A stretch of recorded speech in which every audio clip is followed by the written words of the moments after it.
ప్రజల మనోభావాలు ఉంటాయి. ఎవరి ఊర్లలో వాళ్ళు ఒక ఊర్లో జాతర జరుగుతుంది, ఊరంతా కదిలి వెళుతుంది. అందులో అన్ని రకాల కులాలు, అన్ని రకాల మతాలు, అన్ని రకాల భాషలు మాట్లాడే వాళ్ళు ఉంటారు.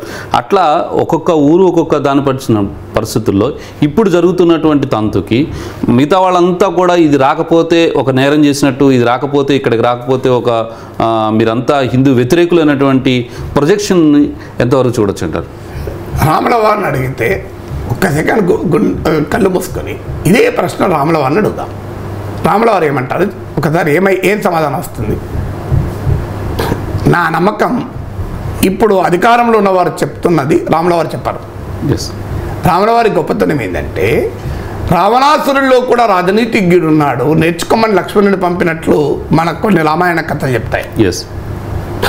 రావణాసురునిలో శత్రువులో కూడా రాజనీతిజ్ఞత ఉంటే దాన్ని నేర్చుకోమని చెప్తారు. అందుకే గాంధీజీ నమ్మిన హిందూ మతం ఏం చెప్పింది? బ్రిటిష్ వలసవాదానికి వ్యతిరేకంగా, బ్రిటిష్ సామ్రాజ్యవాదానికి వ్యతిరేకంగా నాయకత్వం వహించిన గాంధీ మహాత్ముడు మేము బ్రిటన్ ప్రజలకు వ్యతిరేకం కాదు అని చెప్పాడు. ఆంగ్లో ఇండియన్స్ ఈ దేశంలో గర్వంగా జీవించారు. ఇప్పటికీ వాళ్ళకి ఒక ఇప్పటికీ కూడా ఉంది. అంటే మనం వ్యతిరేకించింది ఇంగ్లీష్ కాదు, మనం వ్యతిరేకించింది ఆంగ్లో ఇండియన్ కాదు, మనం వ్యతిరేకించింది బ్రిటిష్ వలసవాదం, బ్రిటిష్ సామ్రాజ్యవాదాన్ని వ్యతిరేకించారు. అది కదా భారతీయత. భారతీయ సంస్కృతి ఎప్పుడు కూడా నేరపూరిత స్వభావాన్ని వ్యతిరేకిస్తుంది. అది ఎక్కడున్నా వ్యతిరేకిస్తుంది. విద్వేషాన్ని వ్యతిరేకిస్తుంది భారతీయత, ఆధిపత్యాన్ని వ్యతిరేకిస్తుంది, అణచివేతను వ్యతిరేకిస్తుంది. ఇది భారతీయత. సో ఇది భారతీయ సాంస్కృతిక వారసత్వ విలువలు. మీరు ఎక్కడైనా చూడండి. సో మీరు చాలామంది రామాయణంలో షణ్ముఖ వధ గురించి చెప్తారు. నాకు కూడా చాలా రోజులు అనుమానం ఉండే, మరి శబరిని ఆదరించి మోక్షం ప్రసాదించిన శ్రీరామచంద్రుడు షణ్ముఖుడు తపస్సు చేస్తుంటే వధించాడు, శత్రుఘ్ను పంపించింది న్యాయమా అని అనిపించింది. నేను ఈ మధ్య గరికపాటి ప్రవచనంలో విన్నాను, అసలు అది కల్పితము, అది ఒరిజినల్ రామాయణంలో లేదు, షణ్ముఖ వధ అనేది ఒరిజినల్ రామాయణంలో లేదు అన్నాడు. నాకు చాలా ఉపశమనం అనిపించింది. మరి నిజమే కదా. ఒకవేళ ఉన్నా నేను అనేది ఏంటంటే ఆనాటి దేశకాల పరిస్థితులు వేరు, ఆనాటి దేశకాల పరిస్థితులకు అనుగుణంగా ఉండాలి. ఎందుకంటే ఆనాటి దేశకాల పరిస్థితులు వేరు, ఈనాటి దేశకాల పరిస్థితులు వేరు. ఒకరోజు సతీ సహగమనం ఆచారం హిందూ మతంలో, సతీ ఆలయాలు కట్టారు. ఈరోజు అంగీకరిస్తామా దాన్ని? మరి హిందూ మతంలో ఉంది కదా, అంగీకరించాలని ఒప్పుకుంటామా? అందువల్ల ఆధునిక కాలానికి ఏది ఉపయోగపడుతుందో అది మనం తీసుకోవాలి. ఆధునిక ఇవాళ నేను తమ్ముడిని అనుకోండి, నేను మా అన్నయ్య కోసం జీవించాలి, నా కోసం వద్దు.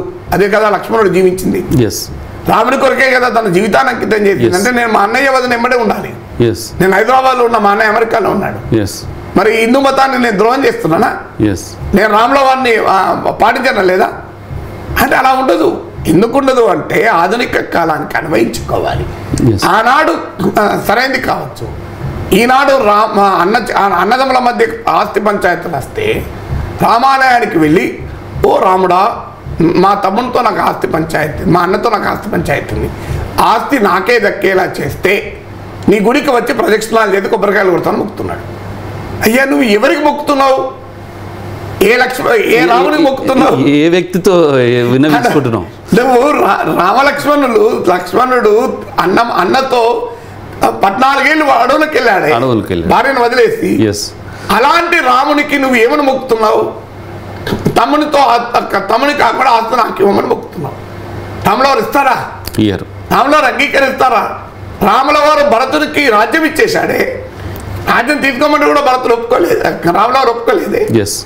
రాజ్యము స్వచ్ఛందంగా భరతునికి ఇచ్చేస్తే ఆ భరతుడు కూడా రాముల వారి పేరిటనే పాదుకలు పెట్టి పాలించాడే. అలాంటి అన్నదమ్ములు రామాయణం చెప్తుంటే ఆ రాముల వారి దగ్గరికి వెళ్ళి మా అన్న పైన తమ్ముడి పైన ఆస్తిగా కాదు గెలవాలని మొక్కుతున్నాం. మనం ఎక్కడికి పట్టుకొచ్చాం? అందువల్ల మనం మతము నుంచి గొప్ప విలువలు తీసుకోవాలి. సో అందువల్ల ఇవాళ అప్పటి రోజుల్లాగా సాధ్యం కాకపోవచ్చు, రాముల వారిలాగా తండ్రి పితృవాక్పాలన సాధ్యం కాకపోవచ్చు, కానీ అందులో నుంచి నేర్చుకోవాల్సింది తల్లిదండ్రులను గౌరవించడం. తల్లిదండ్రులను గౌరవించడం అనేది ఇప్పటికి కూడా సార్వజనీనమే కదా, ఇప్పటికి కూడా విశ్వజనీనమే కదా, అంటే తేడా లేదు కదా. ఖచ్చితంగా నా 2 పిల్లలకు అక్షరాభ్యాసం చేయించాలన్నప్పుడు నేను మా నాన్నతోనే చేయించాను. ఇంకా మా నాన్నని మించిన గురువు లేడు నాకు. మా నాన్న మించిన మా నాన్న అన్నాడు, లేదా ఎవరన్నా పురోహితుని పిలుద్దాం అన్నాడు. నాన్న మిమ్మల్ని మించిన దైవం లేదు నాన్న, మాకు మిమ్మల్ని మించిన గురువు లేదు. మా గృహ ప్రవేశం కూడా మా అమ్మా నాన్నలకు కాళ్ళు పెట్టి ఇంట్లోకి ఎంటర్ అయ్యా. ఇప్పటికీ భారతీయులు అది ఉంది, హిందూ మతంలో అది ఉంది. దేవగణాధిపతి పదవికి పోటీ పడితే కుమారస్వామి రివ్వున తన శక్తి సామర్థ్యాలను నమ్ముకుంటే వినాయకుడు తల్లిదండ్రుల చుట్టూ ప్రదక్షిణ చేసి, అది కదా హిందూ మతం చెప్పేది. అది సార్వజనీనం అని చెప్పి తండ్రి నువ్వు అడవులో పో అంటే అడవులో పోతారా? ఇప్పుడు పోడు. తండ్రి చెప్పిండు అనుకో, నీ ఆస్తి అంతా వదిలేసి అనాథాశ్రమం వదిలేయకపోతే వాడు హిందూ ధర్మానికి వ్యతిరేకమా? అందువల్ల ఏ మత విలువనైనా ఆధునిక కాలానికి అన్వయించుకోవాలి. ఆధునిక కాలానికి అన్వయించుకొని మనం దాన్ని ముందుకు తీసుకెళ్ళినప్పుడే ఆ మతము ఆ ధర్మము 10 కాలాల పాటు ఉంటుంది. మీరు ఇంకొక ఉదాహరణ చెప్తాను మీకు, 2 రకాల దేశాలు చెప్తాను. Japan, south Korea, Singapore. ఇదొక రకం బాగా అభివృద్ధి చెందిన దేశాలు. ఈ 3 దేశాల్లో కూడా మతము ప్రజా జీవితంలో ఎంటర్ కాదు, మతం రాజ్యంలో జోక్యం చేస్తాను. ఇక ఇంకో 3 దేశాలు చెప్తాను. ఇరాన్, శ్రీలంక, పాకిస్తాన్. పాకిస్తాన్ అంటే పక్క పెడదాం, మొదటి నుంచి దరిద్ర దేశంగానే ఉన్నది, పక్క పెడదాం. ఇరాన్, ఇరాక్ నీకు ఒకప్పుడు విజ్ఞాన భాండాగారాలు. మీరు యూఫ్రటీస్, టిగ్రస్ నదులు ఉంటాయి. యూఫ్రటీస్, టిగ్రస్ నదుల్లో జరిగినటువంటి దాడుల వల్ల ఆ నదులలో నీళ్లు కాదు, రక్తము, సిరా. రక్తమే కాదు, సిరా అంటే అనేక గ్రంథాలు నాశనం అయ్యాయి. అంతటి జ్ఞాన విజ్ఞాన భాండాగారాలుగా ప్రాంతం ఉండేది. ఇలా ఎలా ఉంది ఇరాన్, ఇరాక్ చూడండి. ఎందుకు? అక్కడ రాచరికం షాను ఇరాన్లో పారద్రోలిన తర్వాత మతపరమైనటువంటి ఉన్మాదం రాజ్యానికి వచ్చింది, అయతుల్లా ఖుమైనీ రూపంలో. ఇవాళ ఇరాన్లో మనం చూస్తున్నాం. సో ఆడవాళ్ళకి రక్షణ లేదు, హక్కులు లేవు. అలాంటి పరిస్థితి, అలాంటి దేశంగా ఎందుకు మారిందిరా? ఒక విజ్ఞాన భాండాగారాలుగా ఉన్న ప్రాంతాలు కాస్త ఇవాళ ఆ స్థాయికి ఎందుకు పతనమయ్యాయి?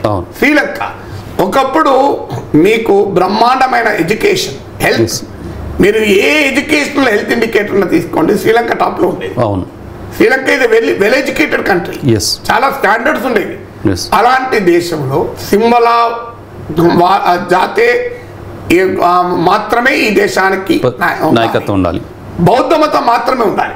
బౌద్ధ మతం ఎంతటి శాంతియుత మతం, ఎంతటి సహనశీల మతం. అలాంటి బౌద్ధ మతం మియన్మార్లో మనం ఏం చేస్తున్నారో చూస్తున్నాం. సో పిల్లల్ని తీసుకొచ్చి మంటలు వేస్తున్నారు, రోహింగ్యా పిల్లల్ని. ఇది బౌద్ధ మతం అంగీకరిస్తా. బుద్ధుడు సంగం శరణం గచ్చామి చెప్పాడే, బుద్ధుడు బోధించినటువంటి శాంతి ఎవరు బోధించలేదు. అలాంటి బుద్ధుడిని నమ్మే వాళ్ళు ఏం చేస్తున్నారో చూడండి. అంటే వాళ్ళు ఏ మతమైనా కాదు, జైన మతం క్రిమికీటకాలకు కూడా హాని చేయకూడదు అని చెప్తుంది. కానీ వర్తమాన మహావీరుడు శ్వేతాంబరుడా దిగంబరుడా అని చెప్పి చంపుకున్నారు. అయ్యా ఇదెక్కడి?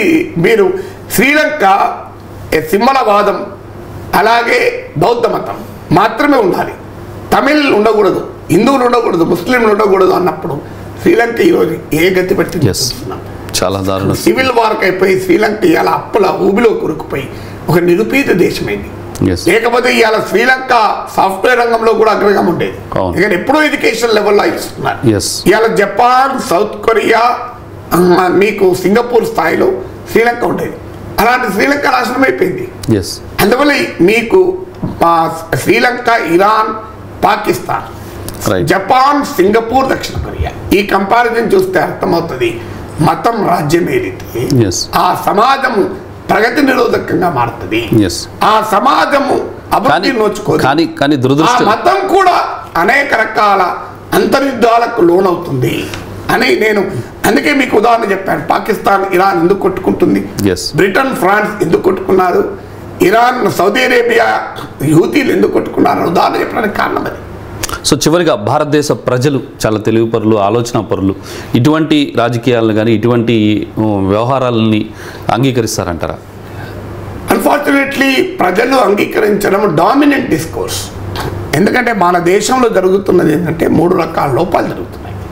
ఒక రకమైన రాజకీయ శ్రమంతోమో మతాన్ని రాజకీయంగా వాడుకొని మత ఉన్మాదాన్ని రాజకీయ సమీకరణకు ఒక ఆయుధంగా మార్చుకొని సో పరమ పవిత్రమైన దైవాన్ని కూడా వివాదాలుగా మార్చి తమ రాజకీయ ప్రయోజనాలు పొందుతున్నారు. రెండో వారమో అసలు హిందూ ధర్మం అంతా మౌఢ్యము, హిందూ ధర్మం అంతా ఉన్మాదము, హిందూ మతం అంతా అసహనము అనేటువంటి మెజారిటీ ప్రజల మత విశ్వాసాలను వ్యతిరేకంగా మెజారిటీ ప్రజల మత విశ్వాసాలను ప్రశ్నిస్తూ రాజకీయం చేస్తున్నారు.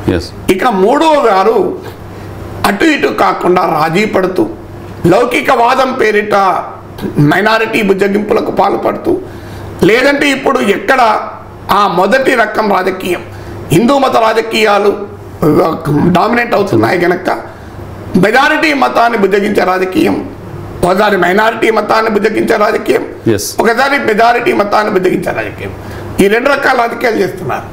మీకు జనతాదళ్ సెక్యులర్ కుమారస్వామి ముస్లిం ఓట్లను బుజ్జగించిన కుమారస్వామి ఇలా జై శ్రీరామ్ అంటున్నాడు. ఎంఐఎంతో దోస్తీ చేస్తే బీఆర్ఎస్ నాయకుల కవిత కాంగ్రెస్ హిందువులకు వ్యతిరేకే అని కామెంట్ చేస్తున్నారు. అంటే ఏమవుతున్నది, అటు మైనారిటీకో మెజారిటీకో బుజ్జగింపు చేస్తున్నారు. కానీ నిజంగా ఒక నిజమైన హిందూ ధర్మం ఏంటి, హిందూ మతంలో ఉన్న ఇప్పుడు ఏ మతమైనా గొప్ప వేలాది సంవత్సరాలుగా ఇవాల్వ్ అవుతుంది.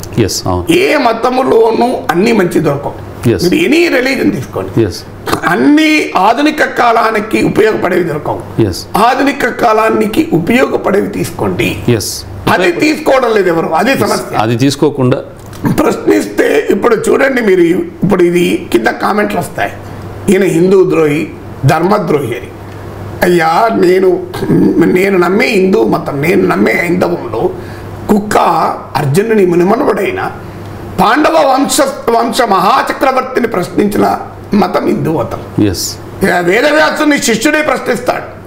అవును, వేదవ్యాసుని ఒక శిష్యుడు వేదవ్యాసుని అంగీకరించకుండా రోజు ప్రశ్నిస్తాడు.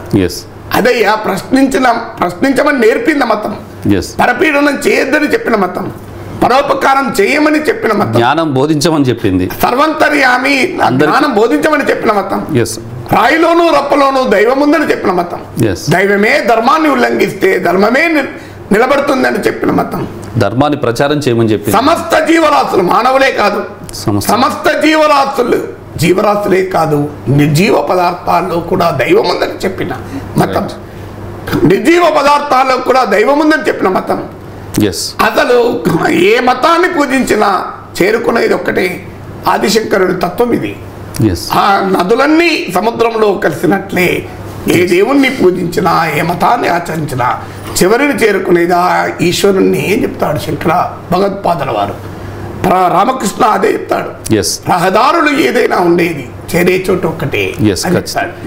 అలాంటి మతం, అలాంటి మతానికి ప్రతినిధి, అలాంటి నేను గుడిలో పూజలు చేస్తాను, నేను మసీదులో ప్రార్థనలు జరుపుతాను, నేను శిలువ ముందు మొక్కరిల్లుతాను, నేను భవిష్యత్తులో మానవ సమాజం ఆవిష్కరించే నూతన రకాల ఆరాధనా పద్ధతులకు నా హృదయపు తలుపులు తెరిచి ఉంచుతాను అన్న భారతీయతకు మనం వారసులుగా ఉందామా?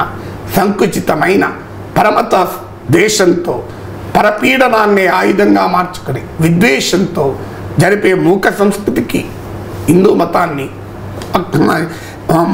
అప్పచెప్దామా అనేది ఒక సగటు హిందువు ఆశించి కోరుకోవాలి.